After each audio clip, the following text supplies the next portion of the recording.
তুমি বিষয়টা বলতে আসো না, বিয়ের পর বাসর করা লাগে বউ। ওই জন্মের পরের তো দেখিয়েছি হুইনিয়েছি বিয়ের পর বাসর করে মানছে। মনে করো যে যুগ যুগ ধরিয়া এই নিয়ম চালু হয়েছে।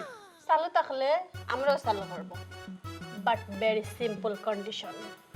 আই মিন আমার কিছু শর্ত আছে। বিয়ের পর বাসর করবো ইয়া বলে আবার শর্ত মানা লাগবে। আচ্ছা ঠিক আছে, তাই তোমার শর্তটা কি ইয়া শুনি দি। আমার নানি ছোটবেলা থেকে যে ইচ্ছা লন্ডনের টেমস নদীতে বুঝছো নি একটা নৌকা থাকবো, নৌকার মধ্যে পৃথিবীর সবচেয়ে নাইস নাইস ফ্লাওয়ার দিয়া নৌকা সাজানি থাকবো। তুমি আর আমি যে সময় বুড়া বুড়ি ওই মুনানি, ওই সময় আমরা নাতি নাতিরে নানি আমরা স্বপ্নের বাসার ঘরের কথা গল্প করবো। ছাতার মাথা হইব, দেহ মেজাজটা কিন্তু খারাপ হয়ে যাইতে আছে। আজকে মুই বিয়ে করছি, বাসর ঘর করা লাগবে, তুমি আউগারি কথা বলতে আছো, ওর কিন্তু মাথা বোতা গরম হয়ে যাইতে আছে।